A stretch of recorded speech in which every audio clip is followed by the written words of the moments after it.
कहानी बड़ी सुहानी। एक कहानी आपके जीवन की सोच बदल देगी। एक दिन एक किसान का बैल कुएं में गिर गया।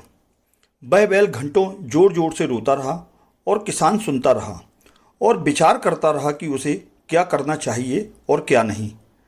अंततः उसने निर्णय लिया कि चूंकि बैल काफ़ी बूढ़ा हो चुका था, अतः उसे बचाने से कोई लाभ होने वाला नहीं था और इसीलिए उसे कुएं में ही दफना देना चाहिए। किसान ने अपने सभी पड़ोसियों को मदद के लिए बुलाया। सभी ने एक एक फावड़ा पकड़ा और कुएं में मिट्टी डालनी शुरू कर दी। जैसे ही बैल की समझ में आया कि यह क्या हो रहा है, वह जोर जोर से चीख चीख कर रोने लगा और फिर अचानक वह आश्चर्यजनक रूप से शांत हो गया। सब लोग चुपचाप कुएं में मिट्टी डालते रहे। तभी किसान ने कुएं में झांका तो वह आश्चर्य से सन्न रह गया। अपनी पीठ पर पड़ने वाले हर फावड़े की मिट्टी के साथ वह बैल एक आश्चर्यजनक हरकत कर रहा था। वह हिल हिल कर उस मिट्टी को नीचे गिरा देता था और फिर एक कदम बढ़ाकर उस पर चढ़ जाता था। जैसे जैसे किसान तथा उसके पड़ोसी उस पर फावड़ों से मिट्टी गिराते, वैसे वैसे वह हिल हिल कर उस मिट्टी को गिरा देता और एक सीढ़ी ऊपर चढ़ाता।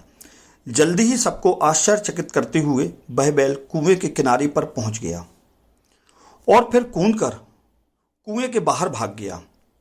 ध्यान रखें, आपके जीवन में भी बहुत तरह से मिट्टी फेंकी जाएगी, बहुत तरह की गंदगी आप पर गिरेगी, जैसे कि आपको आगे बढ़ने से रोकने के लिए कोई बेकार में ही आपकी आलोचना करेगा। कोई आपकी सफलता से ईर्ष्या के कारण आपको बेकार में ही भला बुरा कहेगा। कोई आपसे आगे निकलने के लिए ऐसे रास्तों को अपनाता हुआ दिखेगा जो आपके आदर्शों के विरुद्ध होंगे। ऐसे में आपको हतोत्साहित होकर कुएं में ही नहीं पड़े रहना है, बल्कि साहस के साथ हर तरह की गंदगी को गिरा देना है और उससे सीख लेकर उसे सीढ़ी बनाकर बिना अपने आदर्शों का त्याग किए अपने जीवन के कदमों को आगे बढ़ाते जाना है। तो मित्रों, मैं कहता हूँ, सकारात्मक रहें, सकारात्मक जिएं।